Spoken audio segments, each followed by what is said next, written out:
मान्यवर, मदद की जगह सम्मान के मायने बड़े होते हैं। मदद से ज्यादा व्यक्ति का सम्मान उसके सेल्फ कॉन्फिडेंस को, उसके आत्मविश्वास को और उसके गौरव को सम्मानित करता है, बढ़ाता है, जो उसके जीवन में आगे बढ़ने का कारण होता है। मैं इसलिए कह रहा हूं कि ढेर सारे सदस्यों के भाषण मैंने सुने भी है, पढ़े भी है मेरी चैम्बर में। ये भाव सिर्फ नाम बदलने से क्या होता है वो समझाने के लिए मैं कह रहा हूं। मान्यवर, आज जो बिल लेकर आया हूं, ये बिल के बारे में मैं थोड़ी पृष्ठभूमि भी बताना चाहता हूं। जम्मू कश्मीर में हम सब जानते हैं, जब महाराजा हरि सिंह जी ने भारतीय संघ के साथ इनके विलय का निर्णय किया, उस वक्त से लेकर अब तक कई सारे उतार चढ़ाव हुए।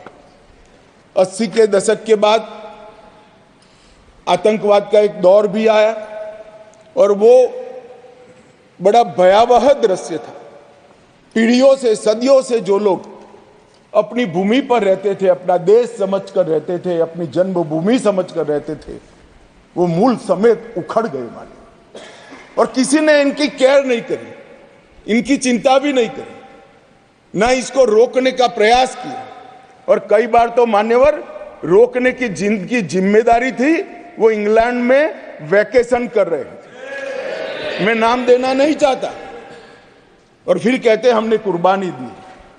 आपकी कुर्बानी आंख माथों पर अगर दी है तो, मगर सटीक काम और सटीक उपाय और शक्ति के साथ वोट बैंक की राजनीति के बगैर उस वक्त उसको आतंकवाद को उगता हुआ खत्म करते तो आज उनको अपना प्रदेश छोड़ने की जरूरत ही नहीं पड़ती, ना मुझे बिल लेकर सदन के सामने आना पड़ा। मान्यवर, जब ये विस्थापित हुए तब देश के अन्य हिस्सों में, अपने ही देश में शरणार्थी बनकर उनको जाना पड़ा। दिल्ली, बेंगलुरु, पुणे, अहमदाबाद, चेन्नई, न जाने कहां कहां गए। लगभग वर्तमान के आंकड़ों के अनुसार 46,631 परिवार और 1,57,967 लोग अपने ही देश में विस्थापित हो गए। और इस तरह से विस्थापित हुए कि उनकी जड़ें ही अपने खुद के देश से, अपने खुद के प्रदेश से, अपने खुद के वतन से उखड़ कर रह गई। ये बिल उनको अधिकार देने का है, ये बिल उनको प्रतिनिधित्व देने का है। मान्यवर, कश्मीर के लिए एक प्रकार से 3 युद्ध हुए। 47 में पाकिस्तान ने कबालियों के नाम से आक्रमण किया। इसमें लगभग 31,779 परिवार पाक अधिकृत जम्मू कश्मीर से जम्मू कश्मीर में विस्थापित हुए। इनमें से 26,319 परिवार जम्मू कश्मीर में और 5,460 परिवार देश भर में फैल गए। वो पाकिस्तान के हमले के शिकार थे। इसके अतिरिक्त 1965 और 1971 में भी युद्ध हुए, उसमें और 10,065 परिवार विस्थापित हुए और कुल मिलाकर 48, 65 और 71 ये तीनों युद्धों में मान्यवर 41,844 परिवार विस्थापित हुए। ये विस्थापितों की स्थिति के बारे में मैं बाद में बात करता हूं, परंतु ये बिल है वो उनको अधिकार देने का बिल है, ये बिल उनको प्रतिनिधित्व देने का बिल है। आज वो लोग ऐसी स्थिति में नहीं है कि वो चुनाव लड़कर वहां की असेंबली में बैठ पाए। जो कहते हैं क्या हुआ धारा 370, कहां हुआ 5 और 6 अगस्त 5 और 6 अगस्त 2019 में ये हुआ कि इनकी सालों से न सुनने वाली आवाज नरेंद्र मोदी जी ने सुनी और आज उनको अधिकार मिला। मान्यवर, जिस 5 और 6 अगस्त का बिल 2019 का कुछ लोगों को जूते में पड़े कंकर की तरह खटकता है, उनको मैं बताना चाहता हूं, इसी बिल का हिस्सा था न्यायिक डिलिमिटेशन। ये एक शब्द नहीं है, दो शब्द जोड़कर बना है। क्योंकि पहले जो डिलिमिटेशन हुआ था वो इस तरह से था, एक कॉन्स्टिट्यूएंसी यहां बनी है और दूसरा ये वो कॉन्स्टिट्यूएंसी का हिस्सा 15 किलोमीटर दूर है। क्यों? क्योंकि मुझे चुनाव जीतना है। इस तरह से डिलिमिटेशन हुआ। ये डिलिमिटेशन के सामने मैंने जानबूझकर एज अ लेजिस्लेटर न्यायिक डिलिमिटेशन लिखा था, वो आज मैं सदन को बताऊं। डिलिमिटेशन कमीशन, डिलिमिटेशन और डिमार्केटेड असेंबलीज, ये लोकतंत्र का मूल है।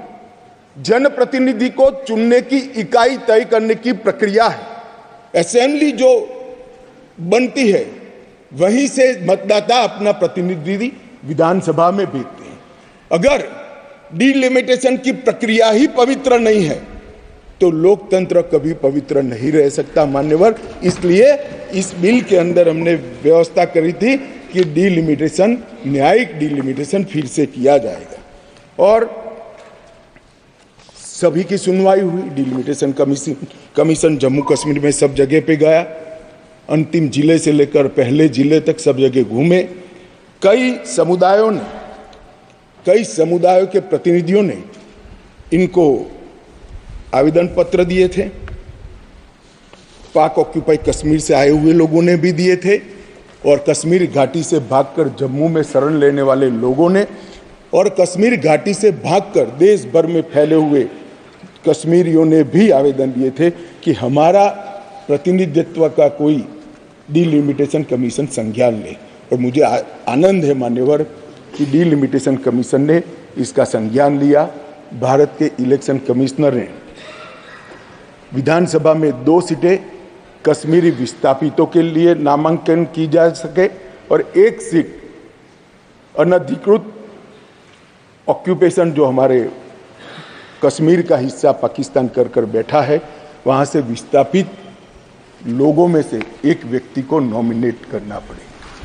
ये इसका हाथ। अब इसमें क्या है, पहले भी मिलता था ना, पहले नहीं मिलता था। पहले सिर्फ जरूरत लगे तो, प्रतिनिधित्व न हो तो महिलाओं को 2 सीट दी जाती थी।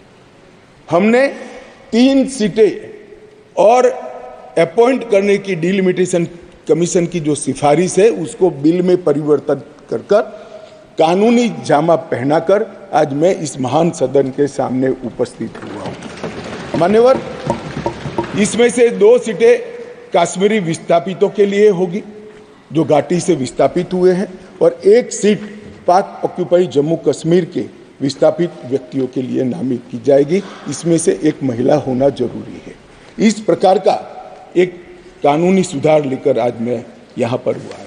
डिलिमिटेशन कमीशन के इतिहास में पहली बार 9 सीटें शेड्यूल्ड ट्राइब के लिए आरक्षित की गई है और एसटी के लिए 9 सीटें और अनुसूचित जाति और जनजाति के लिए 20 सीटों का आरक्षण की व्यवस्था करें।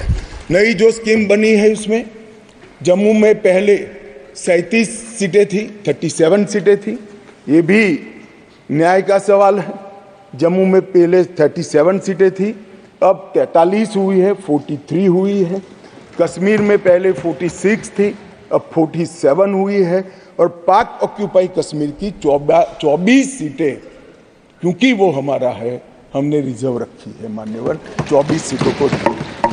इस तरह से पहले 107 सीटें जम्मू कश्मीर विधानसभा में थी, अब 114 सीटें हुई है।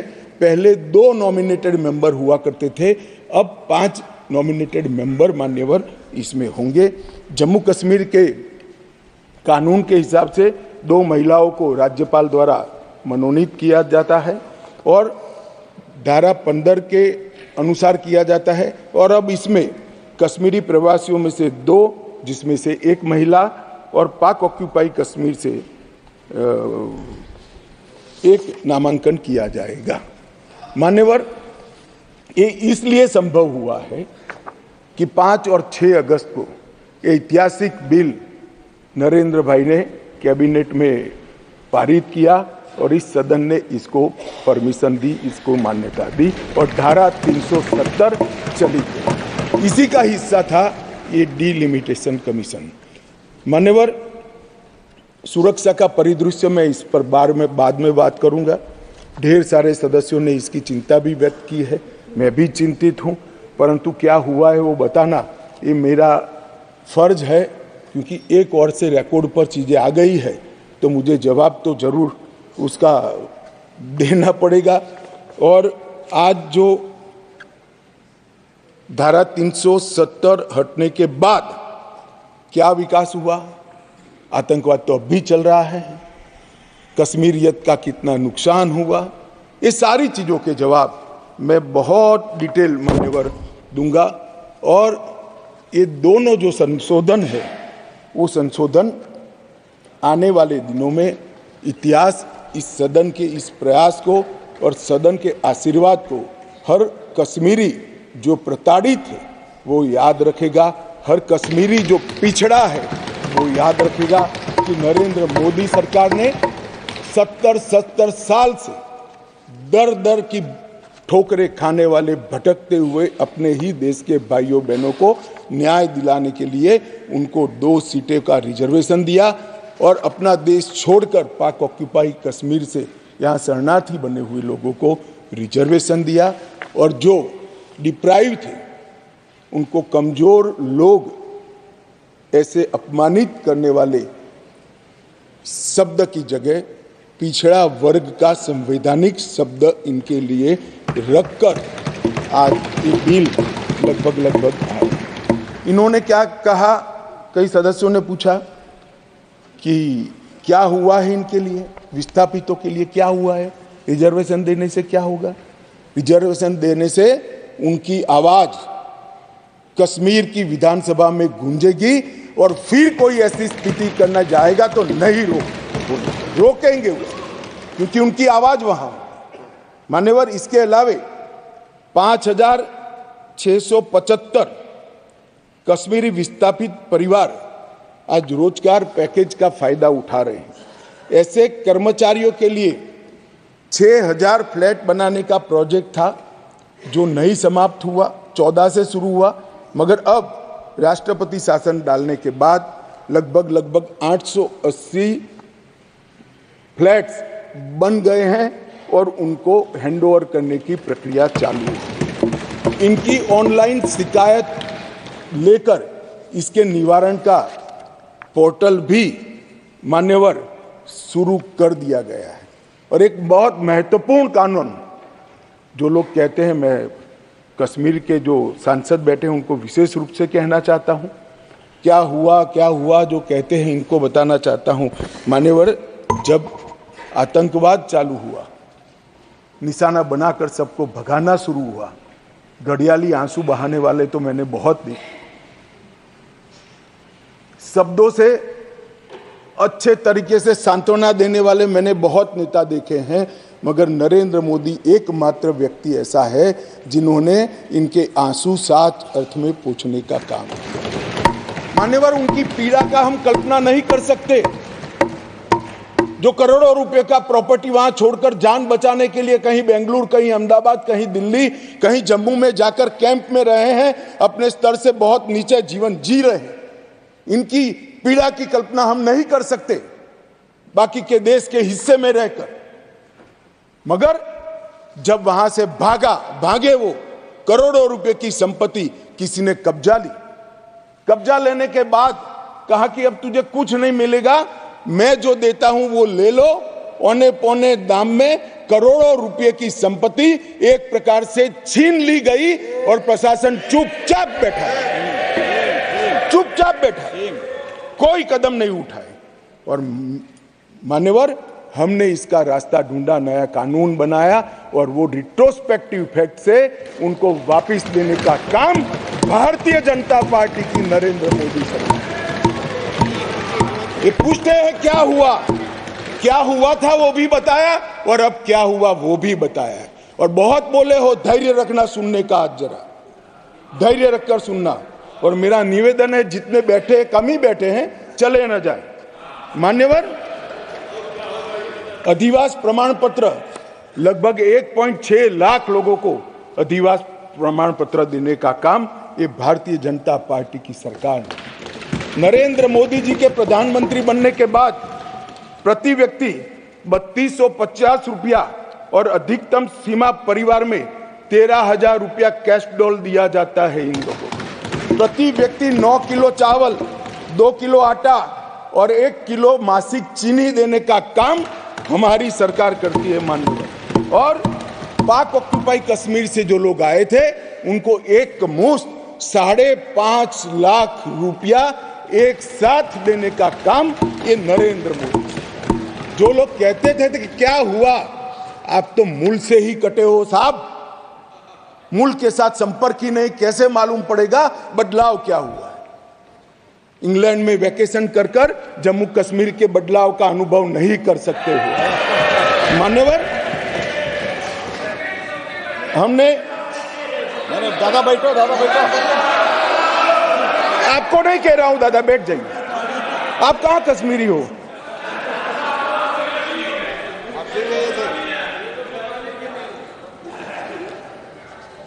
मान्यवर, एक बैकवर्ड क्लास कमीशन बनाया गया। बहुत सहभागिता का अप्रोच बैकवर्ड क्लास कमीशन ने लिया। हितधारकों के साथ कई दौर का बैठक के किया। 198 प्रतिनिधिमंडल और 16,000 लोगों को की सुनवाई हुई। 750 दिन ये प्रक्रिया चली। सभी 20 डिस्ट्रिक्ट में जाकर ये सुनवाई की गई और लगभग 26,000 से ज़्यादा पोस्ट में मिली हुई लिखित अर्जियों को भी संज्ञान में ले लिया गया। और जम्मू कश्मीर आरक्षण अधिनियम, इसके अंदर सुधार करने का अभी जो आया है उसमें से एक मूल तत्व, बाकी के 2 बिल तो ST department, schedule tribe department और पिछड़ा वर्ग डिपार्टमेंट लेकर आएंगे, मगर अभी एक तत्वतः फेरफार किया है, बदलाव किया है। जो मसूदी साहब कहते थे कि पहले भी था, हाँ था, पहले था, परंतु कमजोर वर्गों के लिए था। इसकी जगह संवैधानिक नाम अन्य पिछड़ा वर्ग देकर उनका सम्मान करने का काम नरेंद्र मोदी जी। यहाँ कांग्रेस के ढेर सारे मित्र बैकवर्ड क्लास करते हैं। कुछ नेता होते हैं जिनको हाथ में कुछ लिखकर पकड़ा लो तो 6 महीने नया कागज ना आए तब वही बोलते रहे बैकवर्ड क्लासेज। भाई पहले आपका इतिहास तो देखो मान्यवर। मैं ऐतिहासिक सत्य के साथ इस सदन के अंदर स्टेटमेंट करने में झिझक नहीं रहा हूं कि बैकवर्ड क्लास का सबसे बड़ा विरोध और बैकवर्ड क्लास को रोकने का काम कोई एक पार्टी ने किया है तो कांग्रेस पार्टी ने किया है। मान्यवर, आज मैं पूछना चाहता हूं सदन की, पवित्र सदन के अंदर खड़े रहकर, पिछड़ा वर्ग आयोग को 70 साल से संवैधानिक मान्यता नहीं दी जाती थी। क्यों नहीं दी जाती थी? क्यों उनको सम्मान नहीं मिलता था? जबकि संविधान का मैंडेट था, मगर नहीं दिया गया। नरेंद्र मोदी जी ने इसको संवैधानिक मान्यता देने का। मैं आज पूछना चाहता हूं इस सदन के अंदर जो आम सभाओं में बैकवर्ड क्लास कर घूमते हैं, मैं फिर से कहता हूं उनको मालूम नहीं है इनकी पार्टी ने क्या किया है। किसने काका साहेब कालेकर कमीशन का रिपोर्ट रोक कर रखा, वो जवाब होना चाहिए। देश की जनता को मालूम पड़ना चाहिए। मंडल कमीशन के रिपोर्ट तक जब तक वो सत्ता के बाहर नहीं गए तब तक लागू नहीं हुआ, और बाद में लागू हुआ भी तो विपक्ष के नेता ए नाते स्वर्गीय राजीव गांधी ने इसका विरोध किया मान्यवर, विरोध। और आज वो बैकवर्ड क्लास की बात कर रहे हैं मान्यवर, वो लोग बैकवर्ड क्लास की बात कर रहे हैं। कभी भी सेंट्रल एडमिशन स्कीम के अंदर बैकवर्ड क्लास को रिजर्वेशन देने का काम कांग्रेस पार्टी ने कभी भी नहीं किया। केवल और केवल नरेंद्र मोदी जी के नेतृत्व में भारतीय जनता पार्टी ने किया। सैनिक स्कूलों में भी दिया जाता है, नीट के अंदर भी दिया जाता है, और सेंट्रल स्कूल्स के अंदर भी पिछड़ा वर्ग के बच्चों को सम्मान के साथ पढ़ने की व्यवस्था ये भारतीय जनता पार्टी की सरकार है। मान्यवर, अब आप इनको बिठा दीजिए। मान्यवर,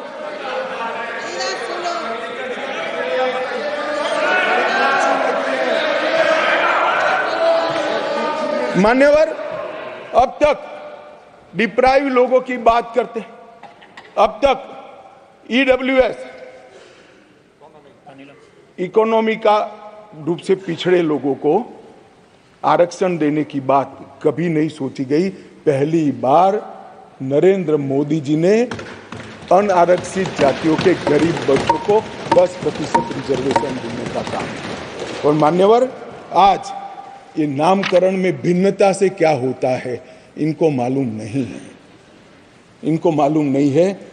मानो मेरी माँ का नाम कुसुम है, मैं उसको कुसुम बोलता हूँ और माँ कहता हूँ, दोनों को बीच में कितना अंतर है वो माँ को ही मालूम पड़ता है और किसी को मालूम नहीं। नाम तो वही है, व्यक्ति वही है, मगर किस भाव से बुलाया जाता है। जब बच्चा माँ कहकर बुलाता है तो जो प्यार और स्नेह और वात्सल्य आता है वो माँ से ही आता है, नाम से नहीं आता है। मान्यवर, ये नहीं समझ पाएंगे। ये भाषा का सुधार नहीं है, ये कंसेप्ट का सुझाव है, नजरिए का सुझाव है और देखने के दृष्टिकोण का सुझाव है जो नरेंद्र मोदी सरकार कर रही है।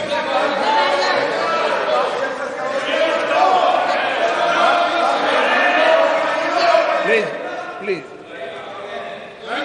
अरे यार अधीर रंजन, मैं एक बात कहता था कि एक नेता लिखा हुआ पढ़ते ही रहते थे, पढ़ते, तुम भी वो स्क्रिप्ट पढ़ने लगे यार। ऐसा मत करो यार अधीर रंजन जी, ऐसा मत करिए। आप माननीय विपक्ष के नेता है, आप भी तो कुछ पढ़ रहे हो। मैं जरा भी पढ़, अरे आपके बारे में नहीं बोल रहे वे, माननीय अधीर रंजन जी आपके बारे में नहीं बोल रहे। Please please. मान्यवर, मैं इनको बताना चाहता हूं, आजकल करते करते मेरे 32 साल किसी न किसी सदन में हो गए, मैंने आज तक कभी पढ़ा हुआ लिखा हुआ भाषण पढ़ा नहीं है। मैं मन की गहराइयों से बोलता हूं। मेरे हाथ में जो कागज होता है आंकड़ों और तथ्यों को रिफेर करने के लिए होता है, क्योंकि मैं जिम्मेदारी के साथ यहां पर हूं। मान्यवर, प्लीज प्लीज प्लीज, माननीय सदस्य प्लीज प्लीज। मान्यवर, ये विधेयक नरेंद्र मोदी सरकार ने, देश के प्रधानमंत्री नरेंद्र मोदी जी ने देश में लाए हुए सैकड़ों सकारात्मक और परिवर्तनकारी प्रगतिशील परिवर्तनों की कड़ी में एक और मोती जोड़ने का काम ये विधेयक करेगा। और इसलिए मैं आज इस सदन के आशीर्वाद मांगने आया हूं। मान्यवर, कुछ सदस्यों ने बात के अंदर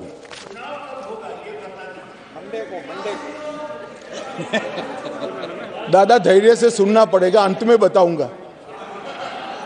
बताऊंगा, तब तक आप टोके बगैर बैठे।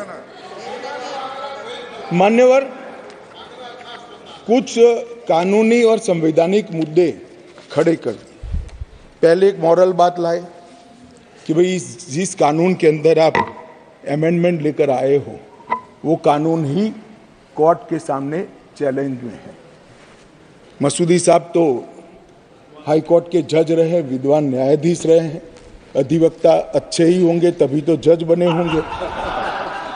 मैं उनको कहना चाहता हूं, धारा 370 भी काफी साल तक चैलेंज में रही, क्यों नहीं रोका उसको? जब चैलेंज में थी तो धारा 370 को क्यों नहीं रोका गया? और आज आपको कानून की मर्यादाएं याद आ रही हैं। फिर भी मैं स्पष्टता करना चाहता हूं, आपकी ही पिटीशन है, आप पिटीशनर हो। इस पर स्टे मांगा गया था, स्टे पर बहस हुई, न्यायाधीशों ने सुनवाई करके स्टे देने से इनकार किया। स्टे देने से इनकार किया। मैं बहुत रिस्पॉन्सिबिलिटी के साथ यहां बोल रहा हूं, कोई स्टे नहीं है, कोई स्टे नहीं है। कहा कि हम समाज करेंगे, एडमिट किया, जो एडमिट खुद ही होता है कि नहीं, एडमिट होने से कुछ नहीं होता, स्टे करना पड़ता है, ऑर्डर में स्टे करना पड़ता है। मान्यवर, जब तक आप तो जज रहे साहब, ऊपर वाले से तो डरिए, फारूक साहब से इतना मत डरिए। मान्यवर, मान्यवर, पिटीशन एडमिट होने से किसी को डराता नहीं, फिर भी डरते हैं, बोलिए। मेरा काम डराना नहीं, आप लोगों का काम है डराना, हम डराते नहीं। मान्यवर, और मान्यवर कहा है उसका जवाब मैं आपके बाद दूंगा।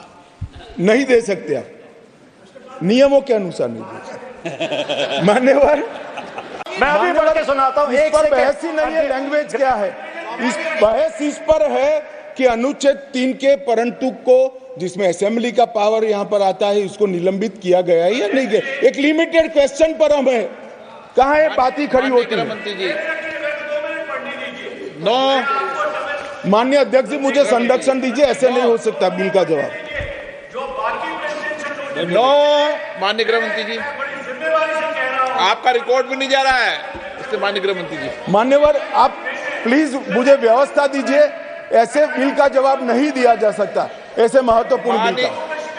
एक मिनट। नो, माननीय, मैंने आपको कहा आपको सवाल पूछने का मौका दूंगा, प्लीज माननीय गृह मंत्री जी।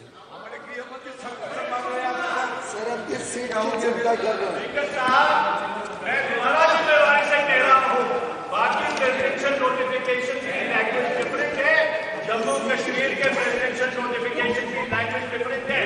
जम्मू कश्मीर का आप प्लीज नो, माननीय रामकृपाल जी प्लीज, माननीय मनीष तिवारी जी प्लीज। मान्यवर, ढेर सारे सदस्यों ने जम्मू कश्मीर में आतंकवाद की चिंता का जिक्र किया, वो चिंतित भी थे। अच्छी बात है, चिंता हो रही है, होनी भी चाहिए, सभी को होनी चाहिए। उन्होंने सीधा सीधा इसको आर्टिकल 370 को निरस्त करने से जोड़ा। उन्होंने क्या हुआ, अब भी आतंकवाद चल रहा है। उन्होंने क्या हुआ, अभी कुछ दिन पहले सेना के कुछ जवान शहीद हो गए, ऑफिसर प्लीज, ऑफिसर जवान शहीद हो गए, कुछ घटनाएं भी हुई। मान्यवर, किसी ने भी नहीं कहा था कि आर्टिकल 370 जाने के बाद कश्मीर में आतंकवाद समाप्त हो जाएगा। सुनिए ना, सुनिए, अरे भाई सुनो ना, मैंने कहा था आतंकवाद का मूल आर्टिकल 370 के कारण खड़ा हुआ अलगाववाद की भावना है।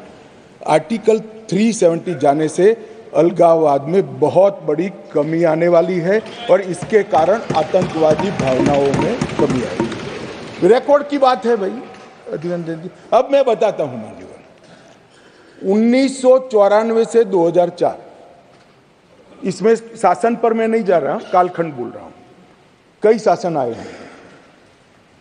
टोटल आतंकवाद की कुल घटनाएं 40,164 हुई। छोटी छोटी घटनाएं भी है, कुछ बड़ी भी है।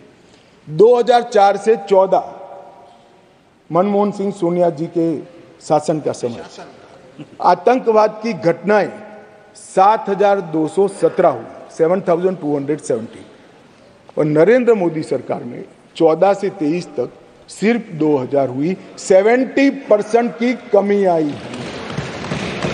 और मैं थोड़ा और एक्सप्लेन करना मांगता हूं कि ये जो 2,197 आई है, इसमें से एक घटना का जिक्र है।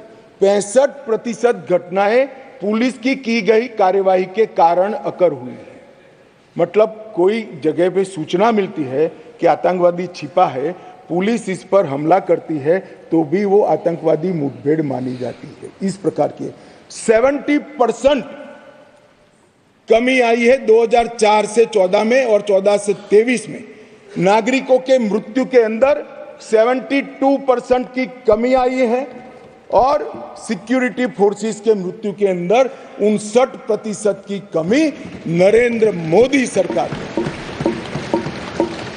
इसलिए मैं कहता हूं, मैं ठीक ही कहता था, अलगाववाद की भावना का मूल, उसका उद्भव स्थान आर्टिकल 370 है, वो जाएगा।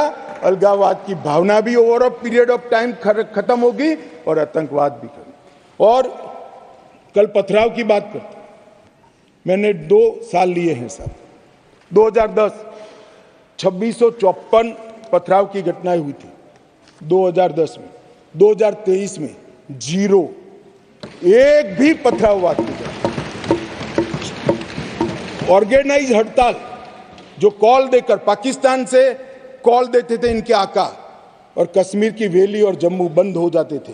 132 ऑर्गेनाइज हड़तालें हुई थी 2023 में, एक भी हड़ताल नहीं, एक भी बंद नहीं। मान्यवर, पथराव में नागरिकों की मृत्यु 2010 में 112 हुई थी, 23 में क्योंकि पथरावी नहीं हुआ है, नो इंजर्ड नो डेथ।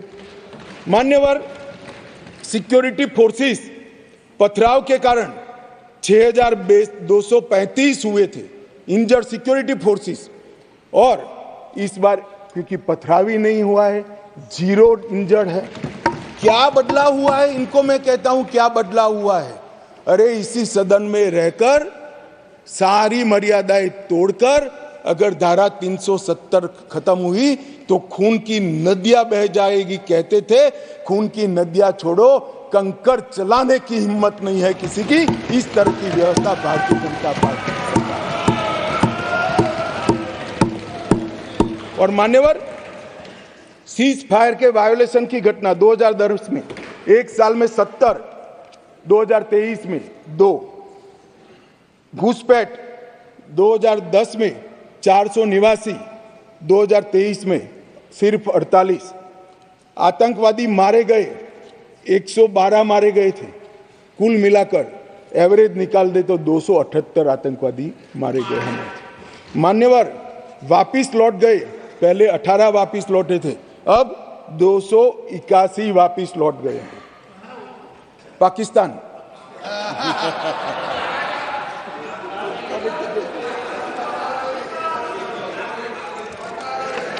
मान्यवर, और वो ऐसे ही नहीं हुआ है। जम्मू कश्मीर की लोगों की सुरक्षा और इनके जीवन की क्वालिटी सुधारने के लिए नरेंद्र मोदी जी के नेतृत्व में भाजपा सरकार ने अथक परिश्रम किया है। मान्यवर, गृह मंत्रालय हर माह यहाँ पर सिक्योरिटी रिव्यू करता है और हर 3 माह में मैं वहाँ जाकर सिक्योरिटी रिव्यू करता हूँ। मान्यवर, एक 0 टेरर प्लान बनाया गया है जिसको हमने इम्प्लीमेंटेशन में लाया है। 3 साल से वो प्लान एक्शन में है। मुझे पूरा भरोसा है मान्यवर कि 24 के बाद फिर से मोदी जी आने वाले हैं। 26 आते आते 0 टेरर प्लान 100% इम्प्लीमेंट होगा। मान्यवर, इसके साथ साथ कंप्लीट एरिया डोमिनेशन का प्लान बनाया है, वो भी 2026 तक समाप्त हो जाएगा। और पहले सिर्फ टेररिस्टों को मारते थे, हमने इसकी इकोसिस्टम को खत्म किया है। इसके साथ साथ टेरर फाइनेंस पर इकोसिस्टम को खत्म करने के लिए केस किए। एनआईए ने 32 केस किए, जिसमें कुछ पार्टियां बड़ा अरण्य रुदन कर रही है, हाय तौबा कर रही है। क्यों केस हो रहे हैं? क्योंकि इसलिए केस हो रहे हैं कि पाकिस्तान से पैसा आ रहा है, ये परमिटेड नहीं है, ये नरेंद्र मोदी सरकार है, ये नहीं चाहिए। एनआईए द्वारा 32 केस हुए, एसआईए द्वारा 51 केस हुए, 83 केस टेरर फंडिंग और फाइनेंस के हुए हैं। लगभग 229 अरेस्ट हुए हैं।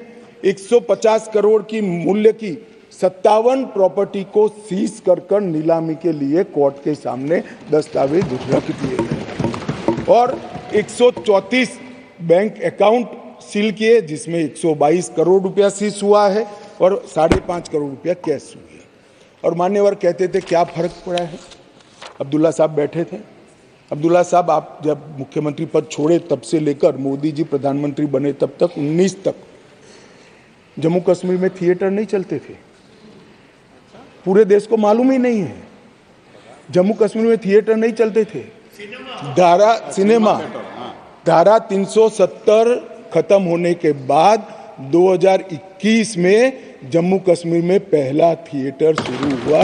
30 साल के बाद क्या परिवर्तन हुआ है पूछते हैं, इसलिए मैं कह रहा हूं कि ये परिवर्तन हुआ है। श्रीनगर में एक मल्टीप्लेक्स बना, पुलवामा, शोपिया, बारामूला, हंदवाड़ा 4 नए थिएटर खुले। 100 से अधिक फिल्मों की शूटिंग शुरू हो गई। जो फारूक साहब ने अंतिम देखा होगा, बाद में नहीं देखा होगा किसी ने। अब शूटिंग शुरू हो गई है और लगभग 100 मूवी थिएटरों के लिए बैंक लोन के प्रस्ताव आज बैंक में पेंडिंग। ये मान्यवर इंडिकेटर है, थिएटर खोलने की स्थिति ही नहीं थी। क्यों बंद करने पड़े थे मुझे बताओ ना। ऐसा तो है नहीं कि जम्मू कश्मीर में कोई थिएटर पिक्चर देखना नहीं चाहता है, आराम से देखे जाते थे, मगर बंद करने पड़े थे। मान्यवर लगभग कहते थे कि क्या हुआ था कि 370 खत्म करना पड़ा। 45,000 लोगों की मृत्यु हुई है और मैं मानता हूं ये 45,000 लोगों की मृत्यु की जिम्मेदार ये धारा 370 थी जो नरेंद्र मोदी ने उखाड़ कर फेंक दिया। मान्यवर ढेर सारे परिवर्तन जो पूछते हैं क्या हुआ, मैं इसका जवाब देने के लिए खड़ा हूं। मान्यवर जम्मू कश्मीर और लद्दाख को पहले एक अलग संविधान, अलग ध्वज और एक जमाने में अलग राजधानी, दो राजधानियां हुआ करती थी। श्यामा प्रसाद मुखर्जी ने जिस उद्देश्य के लिए जान दी थी, कुछ सदस्यों ने इसको पॉलिटिकल नारा कहा। ये पॉलिटिकल नारा नहीं है, ये देश की इच्छा थी। किस देश में 2 संविधान न हो, 2 प्रधानमंत्री न हो और 2 झंडे न हो। देश का झंडा, देश का निशान एक ही होना चाहिए, एक ही निशान के तले पूरा देश है। और कुछ सदस्यों ने कहा हमसे वादा किया गया था। वादा किससे किया था? अंग्रेजों ने जो स्कीम बनाई थी आजादी के वक्त, कांग्रेस ने जिस स्कीम को अप्रूव किया उसमें पूरा अधिकार महाराजा का था। देश भर में कहीं तो पब्लिक को नहीं पूछा गया, क्यों जम्मू कश्मीर में पूछना? और मैं वादे की भी बात करता हूं। चलो मान लेते हैं हमारे संविधान निर्माताओं ने वादा किया था, मगर आप आधा अधूरा पढ़ते हो इसलिए कंफ्यूजन होता है। इसके अंदर आर्टिकल 370 के अंदर ऊपर टेम्पररी प्रोविजन लिखा गया है। टेम्पररी का मतलब क्या होता है? आजीवन अधिकार हो गया ना जी। कब का जाना चाहिए था, हिम्मत नहीं थी, नरेंद्र मोदी जी ने हिम्मत करी और धारा 370 को समाप्त। कोई वादा खिलाफी नहीं है। एक स्पिरिट जो संविधान का था कि आर्टिकल 370 टेम्पररी है, ये टेम्पररी का दिन ही नहीं आता था। मोदी जी ने 5 अगस्त को वो दिन ला दिया और टेम्पररी था वो चला गया। मान्यवर पहली बार कश्मीरी, डोगरी, हिंदी और अंग्रेजी और उर्दू को राज्य की आधिकारिक भाषाएं बनाई। मान्यवर राइट टू एजुकेशन एक्ट पहली बार, उसकी चर्चा होगी तब बताऊंगा, बैठ जाइए। भूमि अधिग्रहण और मुआवजे का कानून, forest right act, SC ST prevention atrocity act, whistle blower protection act, juvenile justice act और अल्पसंख्यक आयोग अधिनियम 1992 ये रोक कर रखे थे, वो अब लागू हो गए। असेंबली वहां की 6 साल की बना कर रखी थी, अब वो भी 5 साल की हो गई। और बड़े बदलाव हुए। मान्यवर मैं आज कहना चाहता हूं, हम भी गए थे लाल चौक पर तिरंगा फहराने के लिए, रोक दिया था मोदी जी और हमारे उस वक्त के अध्यक्ष मुरली मनोहर जी गए और लाल चौक में तिरंगा फहराया था। मान्यवर तिरंगा फहराने के लिए जद्दोजहद करनी पड़ती थी। आज हर घर तिरंगा, घाटी का एक भी घर ऐसा नहीं था जहां पर तिरंगा न फहरा। मान्यवर ये बदलाव आज लाल चौक में सारे धर्म के त्योहारों को रंग चंग के साथ मनाया जाता है और सारे धर्म के लोग पार्टिसिपेट करते हैं। बंधारण संविधान की स्पिरिट को अब नीचे उतारा गया है। ये जो पूछते हैं क्या हुआ, मैं उनको जवाब देना चाहता हूँ। मान्यवर मैं उनको जवाब देना चाहता हूँ, जब आर्टिकल 370 गया उसके पहले GSDP 1 लाख करोड़ था, सिर्फ 1 लाख करोड़। आज 2,27,927 करोड़ GSDP, सिर्फ 5 साल में डबल। रोजगारी ढेर सारी बढ़ी। पहले 94 डिग्री कॉलेज थे मसूदी साहब, अब 147 हो गई। IIT, IIM और 2 एम्स। सबसे पहला राज्य ऐसा है जहां 2 एम्स दिए गए वो हमारा जम्मू कश्मीर। मेडिकल कॉलेज पहले 4 थे 70 साल में, 7 नए मेडिकल कॉलेज बनाए गए, 15 नर्सिस कॉलेज बनाए गए, मेडिकल सीट 500 थी, अब नई 800 सीटें जोड़ने का काम आर्टिकल 370 जाने के बाद हुआ है। 367 पीजी की सीटें थी, उसमें नई 397 सीटें जोड़ने का काम नरेंद्र मोदी सरकार ने किया है। और लगभग मिड डे मील 6 लाख लोगों को मिलता था, अब 9,13,000 लोगों को मान्यवर मिड डे मील मिलता है। प्रधानमंत्री ग्राम सड़क योजना की एवरेज 158 किलोमीटर थी, अब 8,068 किलोमीटर प्रति साल हो गई। क्या हुआ है जो पूछते हैं इनको मैं बताता हूं। मैं देता हूं जवाब। बैठो यार। मान्यवर स्मार्ट सिटी मिशन पहले था ही नहीं, अब 173 काम हुए हैं। प्रधानमंत्री आवास योजना में 70 साल में 24,000 घर दिए गए थे, ये 5 साल में 1,45,000 लोगों को घर देने का काम नरेंद्र मोदी सरकार। 75 साल में 4 पीढ़ियों ने 7,82,000 लोगों को पीने का पानी पहुंचा चुके थे, अब नए 13 लाख परिवारों को पीने का पानी पहुंचाने का काम नरेंद्र मोदी सरकार ने किया। मान्यवर शिशु मृत्यु दर 22 थी, वो कम होकर 14.30 पर लाने का काम नरेंद्र मोदी सरकार ने किया है। और लगभग 47 जन औषधि केंद्र थे, इसकी जगह 227 जन औषधि केंद्रों पर आज सस्ती दवाइयां वहां पर 5 साल में मिल रही है। मान्यवर स्पोर्ट्स में युवाओं की भागीदारी 2 लाख से बढ़कर 60 लाख तक पहुंची है, क्योंकि अब खेल हो सकते हैं। मान्यवर पेंशन के लाभार्थी में 6 लाख से 10 लाख तक पहुंचे हैं। ये सारा परिवर्तन केवल और केवल नरेंद्र मोदी सरकार ने आर्टिकल 370 जाने के बाद किया है। और जो राष्ट्रपति शासन को क्रिटिसाइज करते हैं उनको मैं बताता हूं, हम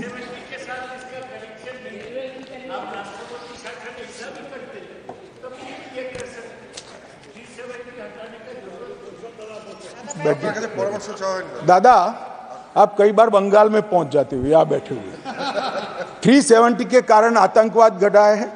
आतंकवाद जाने के कारण, कम होने के कारण वहां अच्छा वातावरण हुआ है, इसी के कारण ये सब डेवलपमेंट हुआ है। वरना IIM न होता, ना एम्स होता, कुछ न होता। आप नहीं समझ पाओगे, जब हमारा सरकार बंगाल में आएगा, वातावरण सुधरेगा और विकास होगा, तब मालूम पड़ेगा कि क्या परिवर्तन है।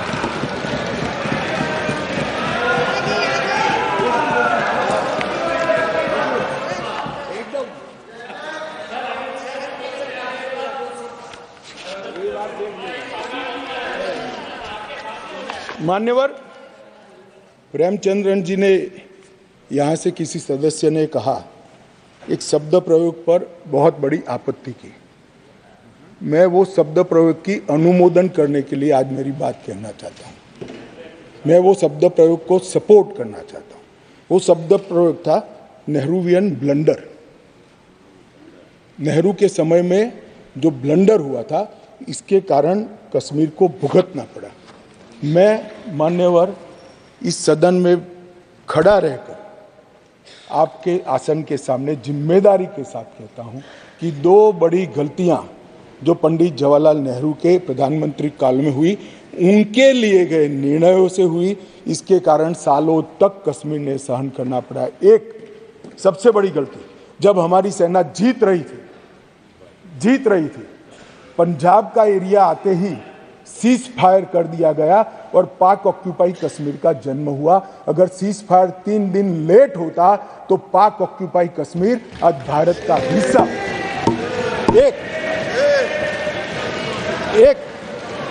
ये चर्चा में करेंगे उस दिन, बैठ जाओ।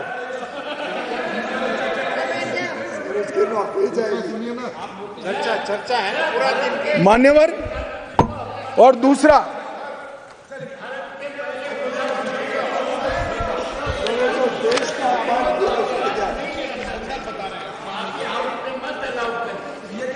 किसी का किसी का अपमान नहीं करे, संदर्भ बता रहे हो तो। हिस्टोरिकल फैक्ट है, बैठो। बैठ जाइए। सर, उस समय हमारे देश में सारे हमारी खोज खबर कंट्रोल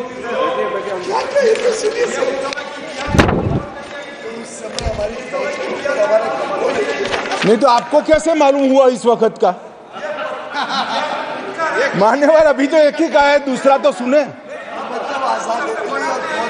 उसका कंट्रोल नहीं था। बैठ जाओ। जब आजादी की लड़ाई में आप कहाँ थे, क्या आपको पता चलेगी? मेरा जन्म नहीं हुआ था।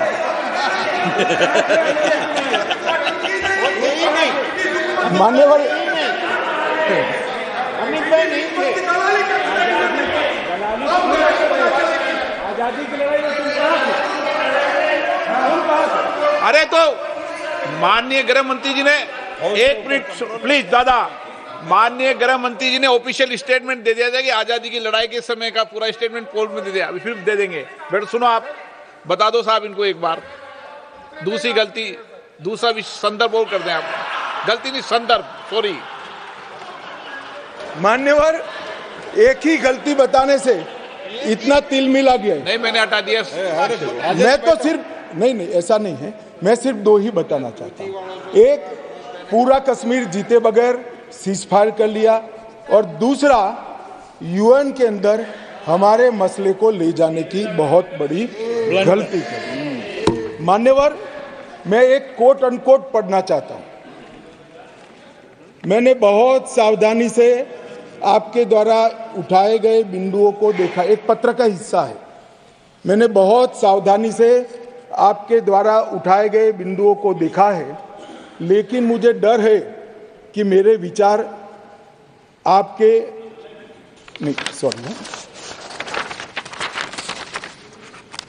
यूनाइटेड नेशन के अनुभव के बाद, मान्यवर यूनाइटेड नेशन के अनुभव के बाद मैं इस निष्कर्ष पर पहुंचा हूं कि वहां से कुछ संतोषजनक नतीजे की उम्मीद नहीं की जा सकती।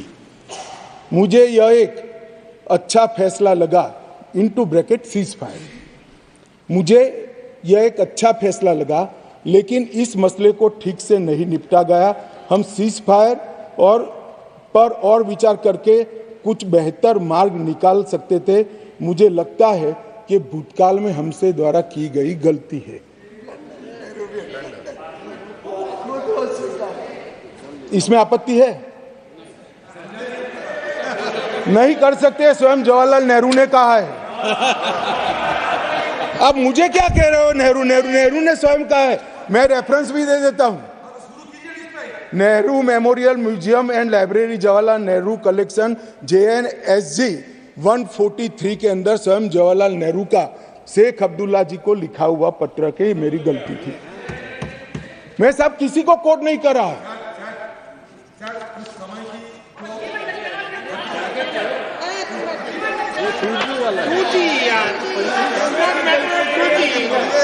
ये कम्युनिकेशन का मसला नहीं है।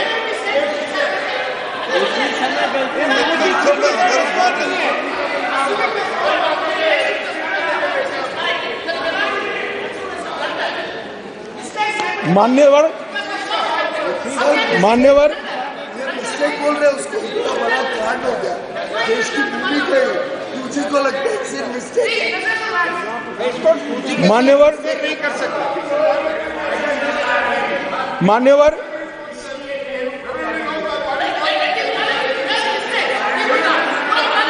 सोचिए, भूमि चली गई, मिस्टेक बोलता है, ब्लंडर। मान्यवर अरे यार, ये नेहरू जी ने लिखा है, सूरज समझते नहीं हो? अनुवाद हो रहा है या नहीं हो रहा है अंदर? ये नेहरू जी ने कहा है, मैंने नहीं कहा है। माने मैं तो नेहरू जी का कोट पढ़ रहा हूं, क्यों गुस्से हो रहे हैं मुझ पर? गुस्सा होना है तो नेहरू जी पर होना चाहिए। ये उनका कोट है, मुझ पर गुस्से हो रहे हैं। मेरी तो समझ में ही नहीं आता है।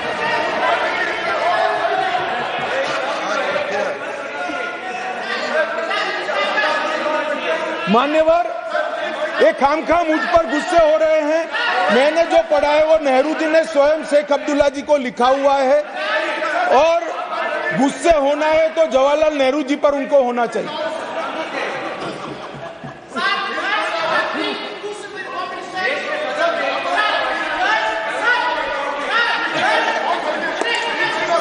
क्या हो रहा है इधर इधर, क्या हो रहा है? बैठिए प्लीज, बैठिए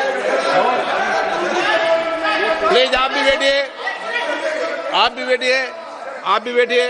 माननीय गृह मंत्री जी, 1 सप्ताह झगड़ा निपट ले, जे राजा बोलेगा या गोगोई बोलेगा, कौन सा जी बोलेगा वो निपट ले, फिर उनको अनुमति देना।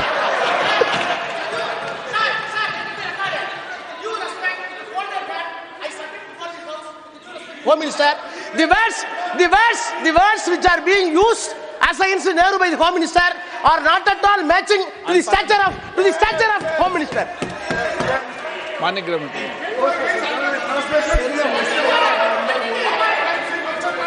ओके,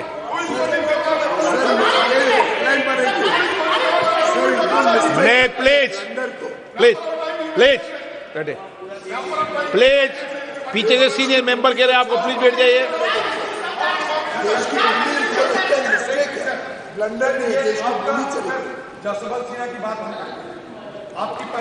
अरे आपने बोल लिया था ना, जसवंत सिन्हा जी का विषय ऐसे नहीं होता है जवाब, आपने बोल लिया था, प्लीज।